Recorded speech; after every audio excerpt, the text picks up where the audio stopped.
नमस्कार सिंधुदुर्ग. बदलतय जग, बदलतय तंत्रज्ञान आणि आता बदलतोय तुमच्या माहितीचा स्रोत. जिल्ह्याच्या कानाकोपऱ्यातील इत्थंभूत घडामोडी आता अधिक वेगाने आणि थेट. जनतेचा बुलंद आवाज आणि सत्याचा निर्भीड शोध. सज्ज व्हा एका नव्या डिजिटल क्रांतीसाठी. सिंधुदुर्ग 24 तास. नवी ओळख, नवी ताकद, नवा प्रवास, नव्या जोमाने. लवकरच. तुमचा विश्वास आमची जबाबदारी. सिंधुदुर्गचे पोलीस अधीक्षक डॉक्टर मोहन दहीकर यांच्यावर आमदार निलेश राणेंनी केलेल्या आरोपांची माहिती मुख्यमंत्री देवेंद्र फडणवीस यांच्यापर्यंत पोहोचवणार आहे. कुठेही चूक झाली असेल तर निश्चित पद्धतीने सरकार म्हणून आम्ही कोणाला सोडणार नाही, ही आमची ठाम भूमिका आहे, असे पालकमंत्री नितेश राणे यांनी म्हटले आहे. नमस्कार. माजी आमदार वैभव नाईक यांनी आमदार निलेश राणे साहेबांच्या पत्रकार परिषदेला उत्तर देत असताना आदरणीय देवेंद्र फडणवीसजींवर आरोप केले.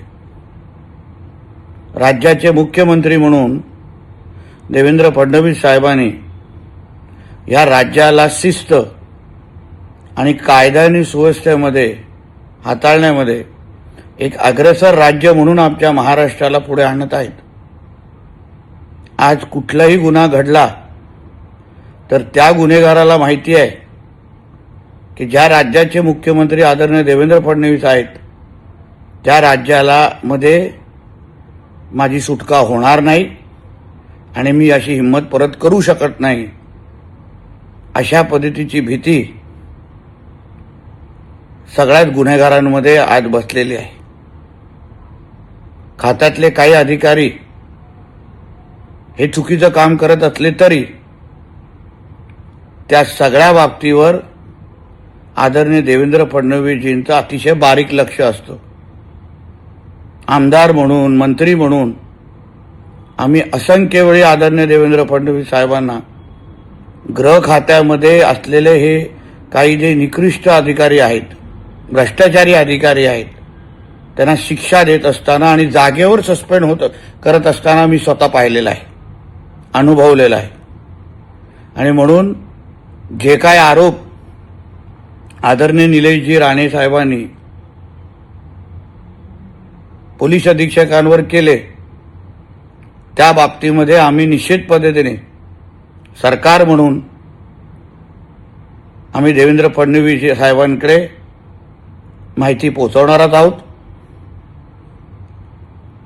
कुठेही चूक झाली असेल तर निश्चित पद्धतीने महायुतीचं सरकार म्हणून आम्ही कोणालाच सोडणार नाही, ही आमची ठाम भूमिका आहे. पण ते बोलत असताना ज्या आदरणीय देवेंद्र फडणवीस साहेबांनी कुठल्याच गुन्हेगाराला कधी साथ दिली नाही, आज जे काय भ्रष्टाचार मुक्त महाराष्ट्र, ड्रग्ज आणि गांजा मुक्त महाराष्ट्र, गुन्हेगारी मुक्त महाराष्ट्र करण्यामध्ये आदरणीय देवेंद्र फडणवीस साहेब जे दिवस रात्र एक करतायत त्याला गालबोट लावण्याची हिंमत माजी आमदार वैभव नाईकांनी करू नये, असं स्पष्ट शब्दात त्यांना मी सांगेन. सिंधुदुर्ग जिल्ह्यासह इतर जिल्ह्यातील ताज्या घडामोडी पाहण्यासाठी सिंधुदुर्ग 24 तासला सबस्क्राईब करा आणि बेल आयकॉनवर क्लिक करा. सिंधुदुर्ग 24 तास सदैव तुमच्या सोबत.